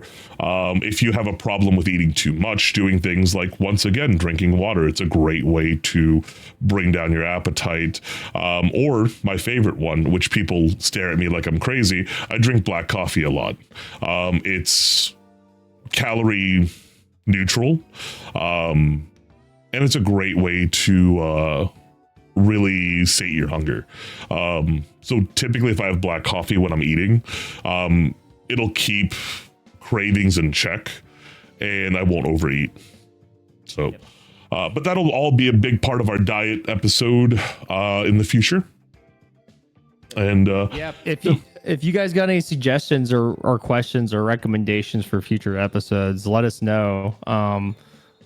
Like we have a couple of ideas. I think we'll probably, based off of everything we've discussed previously, I think we've got about, maybe we didn't have like a follow-up episode slide. I just realized. Yeah. There goes the presentation. Nice animation. I think we've got a couple of good ideas, some fun ones, some interesting ones. I know for the diet one, I'm gonna need to do some research on newer information because I haven't dug deep into dieting in like 3 or 4 years, and some of that stuff changes every once in a while. Like the whole thing with like eggs, like it always seems like every couple of years there's new research that says the good thing and the bad thing about eating eggs specifically. Like, it's like the whites are bad for you, but it's like eggs are bad. No, eggs are good. Well, no, the yellow part of eggs are bad, but the white part of eggs are good. Well, actually, depending on your diet, the yellow parts are kind of good, but you don't want to have too much of them. It changes every few months. it really does, and it makes it very complicated. So when we get to the diet episode, the biggest disclaimer I would have to say for every episode, and especially the diet episode, is understand we are not doctors, we're not scientists, we're not clinical professionals in these areas. A lot of the information we have is through experience, and it could be dismayed as anecdotal information, but it's for me as the average guy, this is what I know, this is what I've researched, and I'm just putting it out there in this kind of venue to have these types of discussions. Also, before we log off, seriously, fuck V-Shred. Yes, fuck V-Shred. Unfortunately, I don't think we have the sound bit to. I don't have the sound clip to play it through my microphone. Unfortunately. Wait, hold on. It should be. Wait, what do you mean it's not there? Excuse me, sound blurb. Where are you? You know what? Hold on. I don't see a Tangia or soundboard thing on your about page, so that's what I was looking for. It's okay, I just got it to play. I didn't hear it. Oh, hold on. Let me. Right. I have the fucking I have the stream muted. That's right. I keep forgetting that. I have the stream muted because I'm talking to you. Yeah, that's fair. Yeah. Okay. Yeah, that's right. But this was a blast. I know this is kind of rushed at the very end. Yeah. I think we know how many slides we need to have or talking points we need to have. Yeah, it was in fact, we may have to like cut down the number of slides we have if we want to keep it within like a 12-hour period, or not 12, 2-hour period. Yeah, Not rambling. We kind of go on tangents a little bit, but you know what? That kind of vamping is also fun. So, maybe we cut it down a little bit next time. But, I appreciate you coming in tonight. I had a great time with you.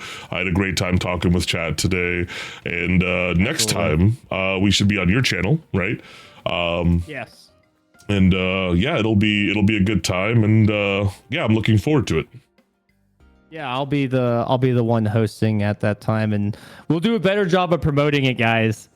As I look into the distance, knowing that we talked about this like months ago.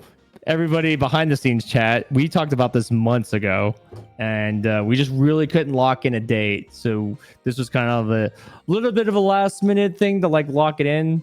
But yeah, no, this was fun. I will be streaming.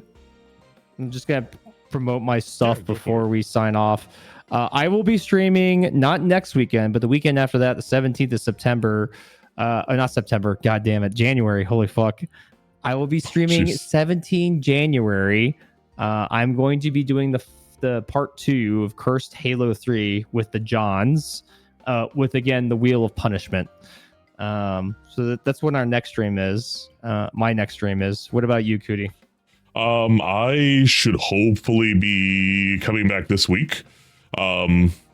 Barring anything crazy happening. I know that we had some real issues with Silent Hill F last time, but I did a test stream, but then I ended up having things come up. I'll be doing Silent Hill F because everyone else has done it, so no one's going to yell at me for spoilers anymore. But I'm going into this blind, so we'll see. But we'll be doing that probably sometime this week. I'll put an announcement inside of Twitch, Twitter, and the Discord. So I will see you guys then. Yeah. All right, guys. Bye. Have a great night, everyone, and we'll see you next time. Goodbye. Bye.